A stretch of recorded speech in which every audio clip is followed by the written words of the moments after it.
அஸ்ஸலாமு அலைக்கும் வரஹ்மத்துல்லாஹி வபரகாத்து. இந்த உலகத்தில் கஷ்டப்பட்டால் தான் வாழ்க்கையில் முன்னேற முடியும் என்று நம்பிக்கை கொண்டு முழுமையாக கஷ்டப்பட்டு வாழ்வதற்குண்டான அடிப்படை வசதிகளை செய்யக்கூடிய நாம் தான் எந்த விதமான கஷ்டமும் இல்லாமல் சுலபமாக சொர்க்க செல்ல வேண்டும் என்ற ஆசையும் படுகிறோம். இது எந்த விதத்தில் நியாயம்? நபித்தோழர் சௌபான் ரலியல்லாஹு தஆலான்னு அவங்க அறிவிக்கிறாங்க, சொர்க்கத்தில் நுழையக்கூடிய அமலை எனக்கு சொல்லி தாருங்கள் என்று நபிகள் நாயம் ஸல்லல்லாஹு அலைஹி வஸல்லம் அவர்கள்ட்ட நான் கேட்கக்கூடிய நேரத்தில் நபிகள் நாயம் ஸல்லல்லாஹு அலைஹி வஸல்லம் சொன்னாங்க, அக்ஸிரு சுஜூத லில்லாஹ், அல்லாஹுக்காக வேண்டி நீ அதிகமாக சஜிதா செய், அதாவது அதிகமாக தொழுது.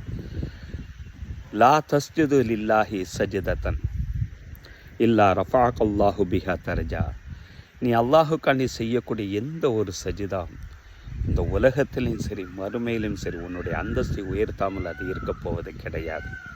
வஹத்தா அன்க பிஹா ஹத்தியத்தன், இந்த உலகத்தில் செய்யக்கூடிய உன்னுடைய பாவத்தை ஒன்றன் பின் ஒன்றாக மன்னிக்கக்கூடியதாக நீ தொழக்கூடிய அந்த தொழுகை, நீ இறைவனுக்காக செய்யக்கூடிய அந்த சஜிதா இருக்கிறது, அதுவே உன்னை சூனத்தில் நுழைவிக்கும் என்றார்கள் நபிகள் நாயகம் ஸல்லல்லாஹு அலைஹி வஸல்லம் அவர்கள்.